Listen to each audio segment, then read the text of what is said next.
So, hello, I am sitting here today with Carrie Mumma, who is a new friend and will be a speaker at Crew Live in Niwot, Colorado on Saturday, September 11th. Well, hi, Carrie. Hello. Thanks for joining me. Absolutely. I'm looking forward to meeting everybody. Yeah. So I wanted to just ask Carrie a few questions. She's been in the mortgage and real estate industry and realm for how long? I'm pushing 25 years. Oh, Wow, that's amazing. I'm not that So old. Carrie started in mortgage in high school and then got into the back end of basically, what do you call that? Foreclosures and workouts. Yeah, default mortgage servicing, I think is the technical term. Wow, So that's really interesting. nobody grows up and says, I want to be a mortgage banker. I don't think many people know what that really means, but I had no idea what it was, but I didn't get into it till I was 30. So yeah, although I'm almost at 25 years now, but I'm a little bit older. Okay.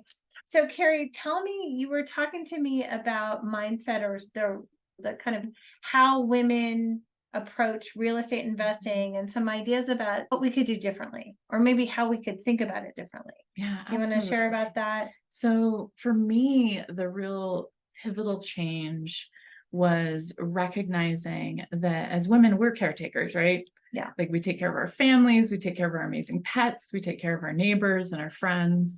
And we can absolutely approach real estate in a very loving and compassionate way. Yeah. Because with real estate investing, just like when I was in default servicing, there are so many stories and so many positive impacts that can be made when we take just a little bit of time to step back and think about the people that we're actually purchasing from Yeah. and figure out how to help them effectively. At the same time, making sure that we're being honest about our value proposition and those little things that we do. Because in real estate investing, I couldn't do this if there wasn't heart.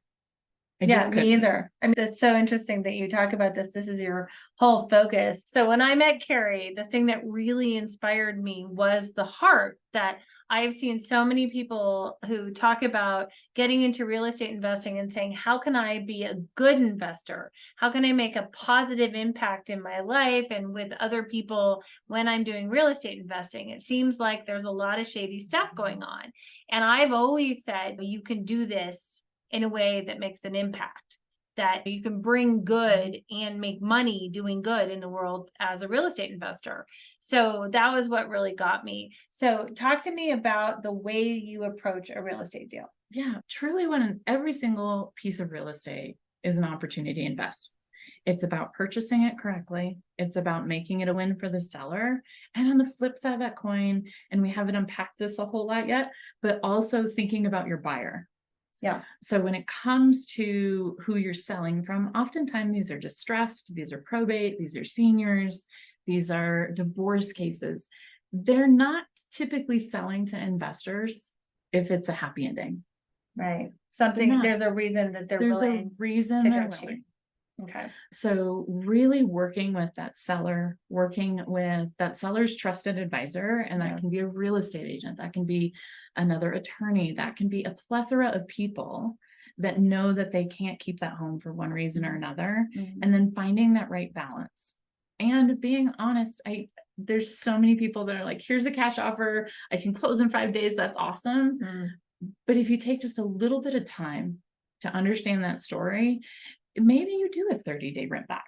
And yeah, that potentially impacts your bottom line. But if you've purchased that property and you've come at it from a place of compassion and understanding, there's so many things you can do to help your sellers in just little ways. And for me, that's when I talk about the heart in real estate, that's where we win. And on the flip side of that, I love the big, beautiful, knock it out of the park flips. We all want to hit those. But if I can consistently make a healthy margin, and I can maybe sell to a first-time family because I've done the right work to the property to make sure it meets FHA or make sure it meets VA. Now I'm taking a home with a tragic story and I'm putting a new family in that home. And in this Colorado market, it's so hard to find good homes. Yeah, that's the number one issue right now as a mortgage lender. My clients, especially first time buyers or people in the lower end of the market, they can't find anything, or the houses they find aren't really livable. And the Right. people that come in as first time buyers, they don't have 100 grand sitting somewhere to use to fix that place up. So they can't, if it's 400 or 500 grand, they're cobbling together whatever they have to make that work. So that's really true. I think the number one opportunity in any market in the United States right now is we have limited inventory and a lot of crap. And people need a house that they can step into and live in. And that is the number one opportunity, I think, for investors right now, is go fix up that house. Don't overdo it. Don't overspend, but just do enough so that a new family can go, oh, I could just walk in. Two things that we do on most of our properties that people don't even think about is Colorado has lots of hail. Did you know in the state of Colorado, if you're go to your inspection, you're like, man, this roof is rough. You're like, this is a $18,000 to $30,000 roof, depending on how big the house is. If your seller files an insurance claim, they can assign that insurance claim to you, and you can then pay their deductible. So if they have $1,000 or $5,000 deductible, you're getting a brand new roof and you're for not $1,000 to $5,000. And now you know that next seller is getting a nice safe house. So Just a when you quick little tip. negotiate, when you find a place, so talk to me about that. How do you find properties? So we love working with real estate agents, even though I know it's tough. Agents get called all the time. So making sure that we're truly honest and we're professional and respecting that real estate agent's time, not hounding them with a ton of text messages. We also work a lot with seniors. We advertise quite a bit with probate, and we work with a lot of attorneys. Attorneys are a great source. Estate attorneys, probate attorneys. They're tough to break into, but if you're professional, if you're kind, and if you really come from that place of, I want to help them. I am an investor, so I do need to make money, and I have to pay my own mortgage. But at the same time, what do they need to be able to make that transition? So how many deals are you looking at on an average, let's say an average week? And this week, it's Friday. Thank goodness I'm ready for happy hour. Me too. This week, we've looked at 35 properties. So we analyze a lot of properties, but we're very systemized. And we try to streamline and not overanalyze, because in this market, you really just have to keep moving through, making smart decisions and being very calculated and knowing what your costs are. And if you do, it's easy to put that together, but you've got to do a lot of marketing. It's not an easy gig. I tell people all the time, a lot of people watch YouTube videos and they're like, I'm going to start wholesaling. I'm going to start flipping. HGTV and I have a love-hate relationship. Carrie was talking about how she does the process. So talk to me about the analysis that you do, because you told me there are 4 different things that you could do at every house. You said most houses, probably not every single one, maybe every one. There's a good exit strategy. Every real estate property goes through the same process with us. So when we go under contract, we're trying to buy as appropriate as we can based off the actual condition. We're not walking into houses sight unseen making offers. We want to see these properties. So I drive a lot. So this week you literally went and saw 35 houses. Between my business partner and myself, we saw about 35 properties, which is a lot. That's a lot in 1 week. It's a lot. I get my oil changed frequently. I've seen a few houses in the past week, and then I have some in Florida I'm looking at that I'm sending other people to go see. So again, and sometimes it's about that network, those trusted advisors, and teaming up appropriately. So every property we look at, the first thing we ask ourselves is, how many active projects do we have? Because we know what our capacity is. We have to be smart about these decisions. And so when we're at capacity, a property is probably going to be wholesaled. Which is, again, we're marketing it, we're getting under contract, putting our earnest money down, and we're marketing it before it even hits the market. We're not putting any money into it at this point. If it doesn't wholesale, we'll go in and do a simple clean out. We aren't going to go in and rehab. So I'm spending, again, very minimal money if I'm not going to fix it, do a fix and flip.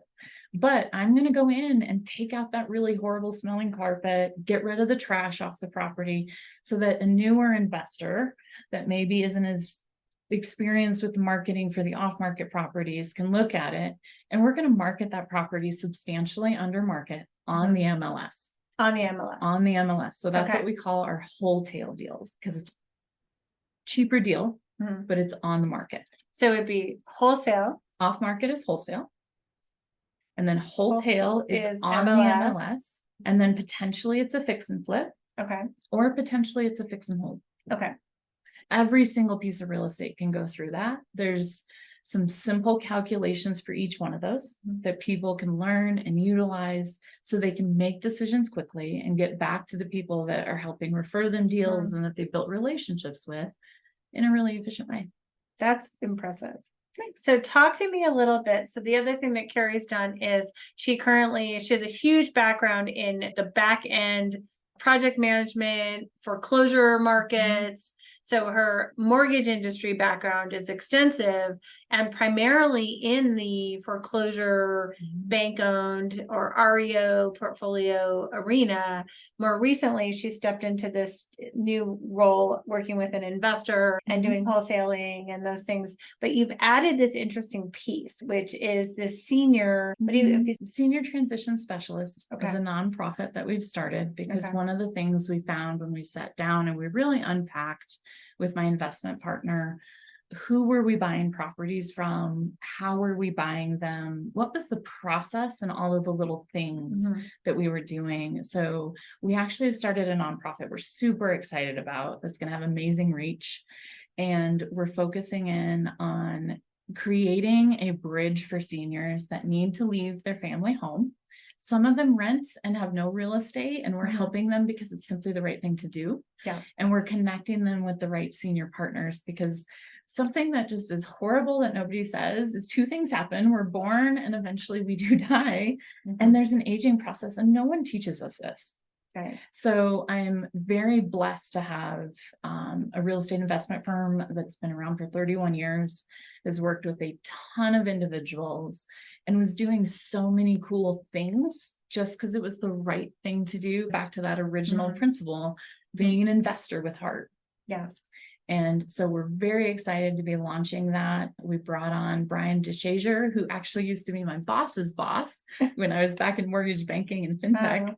And we are just really blessed to be making some amazing connections and really helping people. So with this, what do you foresee that sometimes when you walk into a home and you meet the senior who's living there who needs to leave for whatever reason, that you could help that senior and their family make sure that you're not just displacing them, but giving them the next thing. That is the purpose of Senior Transitions Advisors. Okay. That nonprofit does an end-to-end map. We're going to come up with a better name, but right now we're calling it the Family Football. Okay. It's an organizational plan for the I'm like, wait, the senior is not a football. No, but it's a documentation book that gives them and their families some peace of mind. Here's what our goals are. Here's what we want to accomplish. Here's the medications mom's on. Here's mom's doctors. A lot of times when we're working with individuals, somebody has recently passed away and the family's grieving. They don't know where all those financial papers are. So we sit down with this nonprofit and we unpack that. And you're running this, or you started it? I started it. So I guess technically I'm the CEO of that, which sounds a little strange, but no, I'll adapt to it. Not really. You're a powerhouse, so I can't imagine being a CEO. But inside of that organization, you have other people who are helping you run it, manage it. When you go, talk to me about the vision of it, though. Like when you once it's up and fully running, which is it? Yeah. It is. They are actively running. Brian's doing an amazing job with the networking and making sure we've got the right resources for seniors, and just some absolutely beautiful partnerships that are happening. So when I first met you and you were talking about this, I thought, oh, you do this transition thing for seniors and that's how you find the wholesale deals, but it's almost the opposite. We do find some properties out of it, but because we are a nonprofit, we do have some levels of separation. Because we make sure that the seniors always have choices. We are very careful to ensure that senior never feels pressured to sell to one of my investment partners. Okay. So oftentimes it's one or two investors that it will go out to that, hey, and also a senior real estate agent, because they need A senior to be specialist, a that's senior trained. specialist. So someone with an SRES designation, Yeah.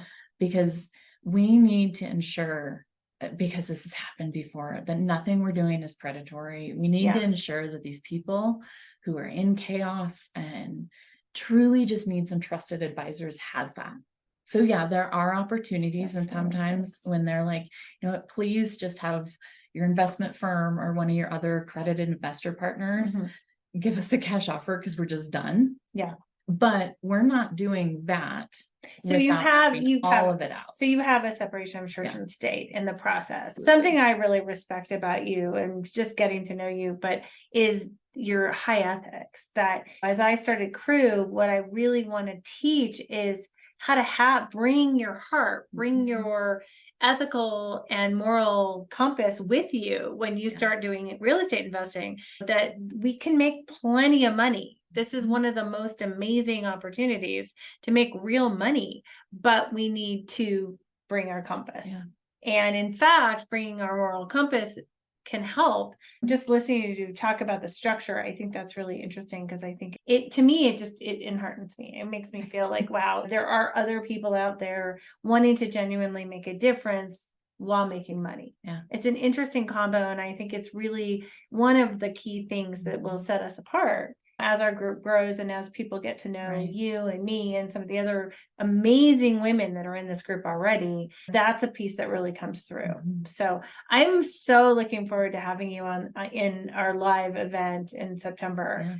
I could ask you many more questions, but I think that's plenty right now. Thank you so much. I'm really excited. Thank you for the invitation. I'm truly excited, everybody, to get to know you. I very much believe in the rule of plenty. The beautiful thing about working with smart, intelligent women is we get stuff done.